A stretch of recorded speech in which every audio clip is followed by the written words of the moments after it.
E Rodolfo, a gente restabeleceu ali o pleno contato, então, com a repórter Joyce Cremonese, que vai trazer informações sobre o incêndio que atingiu ali a floresta do Noroeste Paulista. Esse incêndio começou nesta segunda-feira, ainda não foi controlado pelas equipes do Corpo de Bombeiros. A Joyce está no local e atualiza para a gente todas as informações. Boa tarde, Joyce.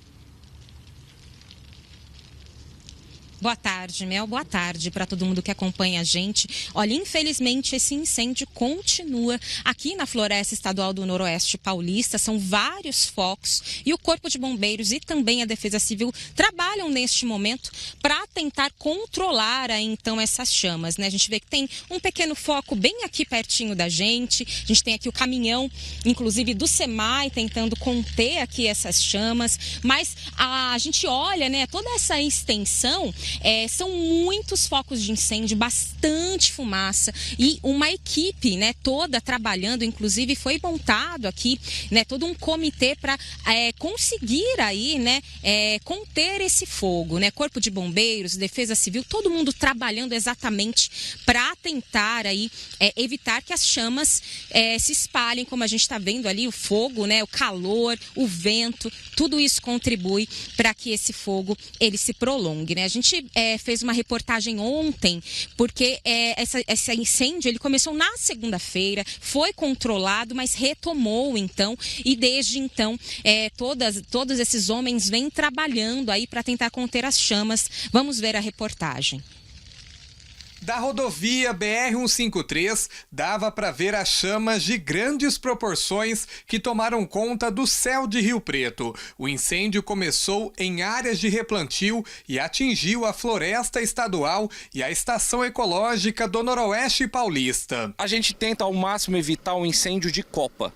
Incêndio de copa é aquele incêndio que destrói tudo, aquele que de fato causa o dano com difícil reparação.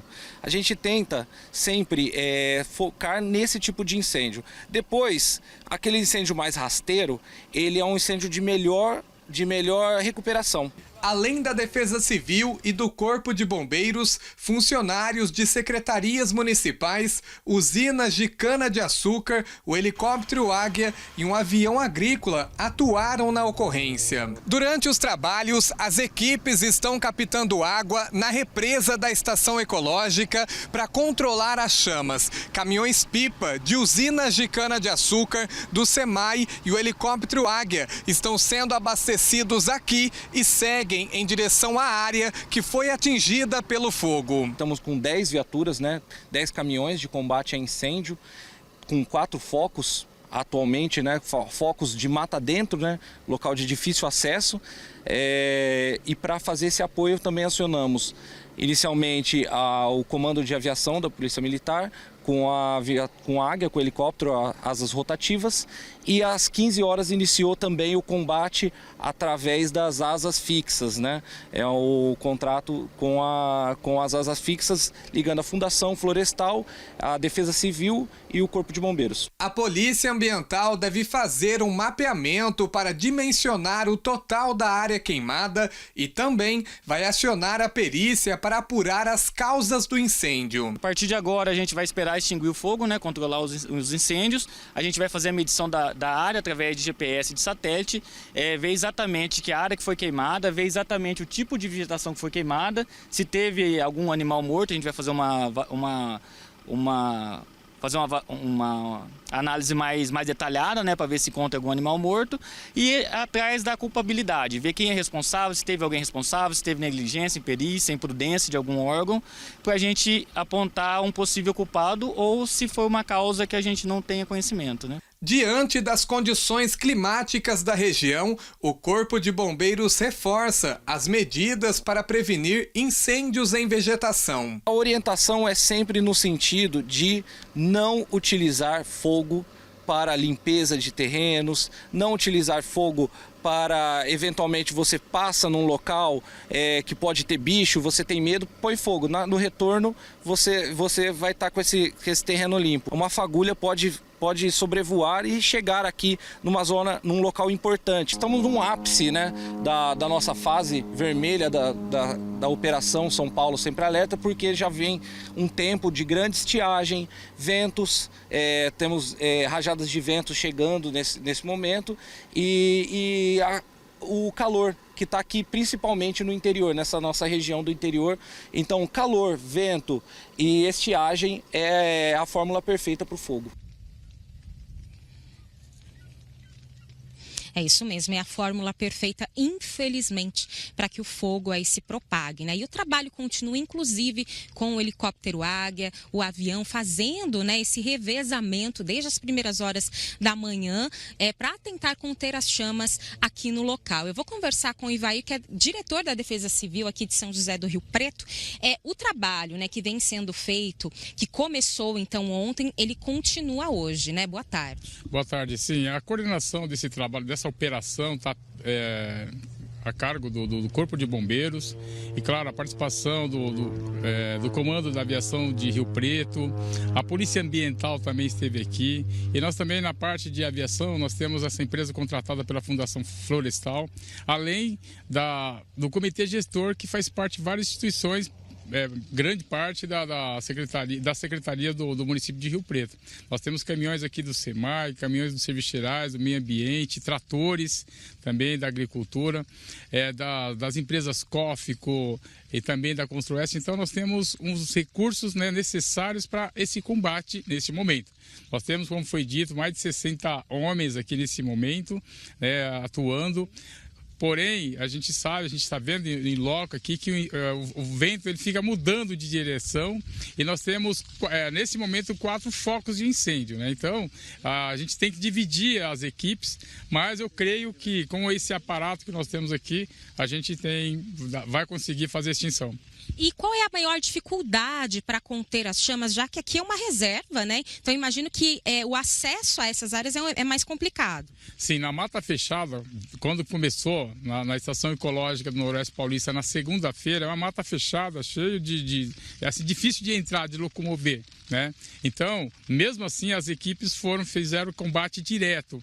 E utilizamos também a atuação da aviação, no caso do Águia, para fazer lançamentos aí pontuais. Mas a dificuldade é a mata fechada. Nesse local onde nós estamos aqui, uma parte de braquiária, né? Ou seja, assim, fica um mato aberto, então fica mais fácil. Só que tem um detalhe, o vento vem e sopra de uma forma que pode pegar fogo em outro lugar. Acabamos de verificar ali um redemoinho.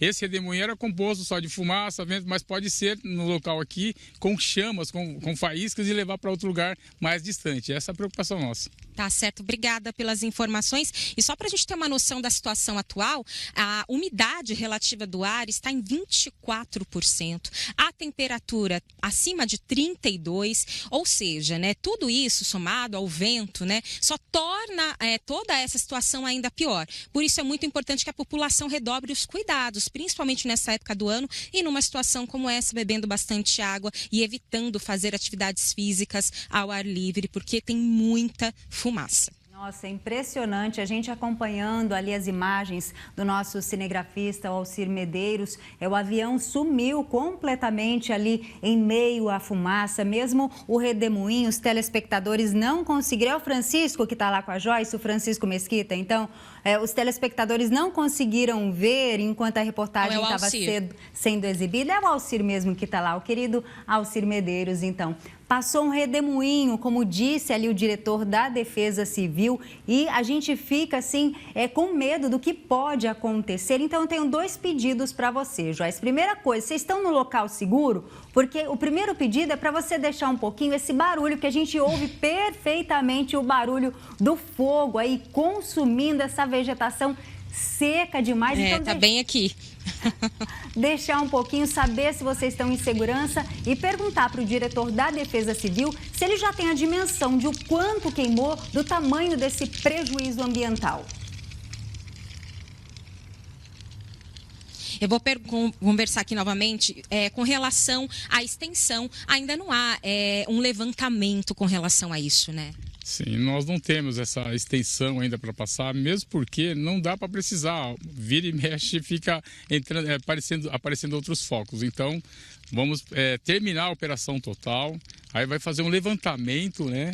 E aí sim a gente vai poder passar essas informações. Tá certo, Mel. Só para o pessoal ter uma ideia, o fogo começou aqui, bem ali onde estão aqueles caminhões que a gente vê a fumaça lá embaixo, né? Então começou aqui e veio para cá.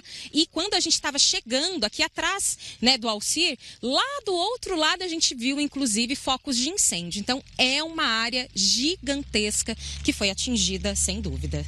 Nossa, foge daí agora, vá se hidratar, procurar uma sombra, porque com essas condições aí de fumaça, baixa umidade relativa do ar, não há saúde que aguente. Muito obrigada, viu, Joyce, pelas suas informações, e você de casa também, viu? Procura deixar o ambiente bem umidificado, uma bacia de água, sempre tá tomando líquido para deixar o corpo mais preparado para enfrentar essa fase tão dura de seca que a gente está passando aqui na nossa região. E só para ficar bem explicadinho e dar os créditos para todo mundo, o Francisco Mesquita fez a reportagem com aquelas imagens incríveis e agora ao vivo a gente está com o Alcir Medeiros. Então, os dois brilhantes cinegrafistas aqui, colegas nossos de trabalho. Um beijo já para os dois, tá bom?